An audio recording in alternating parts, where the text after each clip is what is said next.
இந்த மாதிரி வெறி பிடிச்ச ஒருத்தனை இதுக்கு முன்னாடி நாங்க பார்த்ததே இல்ல. நாங்க எல்லாரும் மனித இனத்து கூட ஒரு சுமூகமான உறவை வச்சிருக்கோம். ஒழுங்கா பனானாவை கொடுத்துருங்க. சரி, நான் கொடுத்துடுறேன். என்கிட்ட இருந்து என்ன வேணாலும் எடுத்துக்கோங்க. ஏலியன்ஸ் சந்திக்க தான் இத்தனை நாளா வெயிட் பண்ணிக்கிட்டு இருக்கேன்.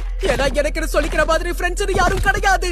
ஏலியன்ஸ் சந்திச்சா அவங்கள ஃப்ரெண்ட்ஸா ஏத்துக்கலாம்னு பார்த்தேன். சின்ன வயசுல இருந்தே வாரத்துல ஒரு யூஎஃப்ஓயாவது பார்க்க மாட்டேன். நான் எவ்வளவு வேங்க இருக்கேன் தெரியுமா? ஆனா அப்பெல்லாம் நீங்க வந்ததே இல்ல. உங்களை பார்க்க எவ்வளவு கெஞ்சிருப்பேன், கதறி இருப்பேன் தெரியுமா? ஒரு தடவை கூட நீங்க வரல.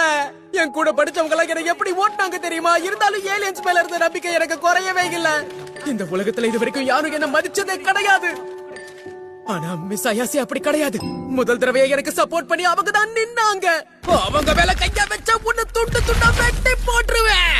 அவங்க மேல ஒரு சின்ன கீறல் கூட பட விட மாட்டேன்டா. அவங்களை காப்பாத்துறதுக்காக நான் ஒரு மான்ஸ்டரா மாற கூட தயங்க மாட்டேன்டா.